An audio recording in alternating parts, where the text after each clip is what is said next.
CBI এর charge গঠন আলিপুর কোর্টে আগামী সপ্তাহেই। কার না এতদিন ভৎসনা হলো সিবিআই, যার জন্য এতদিন সিবিআই কে ভৎসনা করা হলো দেরি করার জন্য, সেই সন্দীপ ঘোষের চার্জ গঠন হবে আরজি কর দুর্নীতি মামলায়। আরো ডিটেলে জানবো, আমার সঙ্গে রয়েছে অমিত। এতদিন ধরে সিবিআই কে ভৎসনা করে এসেছে আদালত, শেষমেশ সিবিআই এবার চার্জ গঠনের প্রক্রিয়া শুরু করছে আগামী সপ্তাহে। কবে থেকে শুরু হবে, কিভাবে কাজ হবে, একটু ডিটেলে জানতে চাইবো।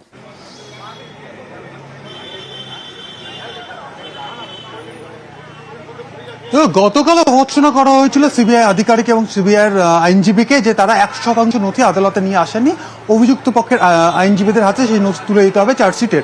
আজকে 100% নথি তারা জমা দিয়েছেন এবং সেই নথি জমা দেওয়া শুধু নয়, সেই সমস্ত নথি ইতিমধ্যেই 5 জন যে অভিযুক্ত রয়েছে, সন্দীপ ঘোষ, আশিস পান্ডে, বিপ্লব, সুমন হাজরা এবং আফসার আলী, প্রত্যেকের আইনজীবীদের হাতে হার্ড কপি এবং একই সঙ্গে ডিজিটাল কপি হিসেবে পেনড্রাইভ বা মেলে সমস্ত নথি তুলে দেওয়া হয়েছে।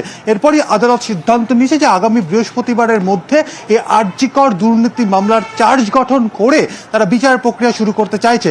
আগামী মঙ্গলবার পরবর্তী শুনানির দিন ধার্য রাখা হয়েছে, কারণ আজকে যেহেতু নথি সার্ভ করা হয়েছে অভিযুক্ত পক্ষের আইনজীবীদের হাতে, সে সমস্ত নথি তারা খতিয়ে দেখবে, তাদের কোনো যে বক্তব্য থাকে তারা আদালতে সেটি জানাবেন। তারপর বুধবার একটা হিয়ারিং করে সম্ভবত বুধবার দ্বিতীয়ার্ধ বা বৃহস্পতিবার দিন চার্জ গঠন হয়ে যেতে পারে এই আরজি কর দুর্নীতি মামলায়, এবং পরবর্তী তারপর থেকে বিচার প্রক্রিয়া শুরু হয়ে যাবে, এমনটা কিন্তু আদালত সূত্রে খবর।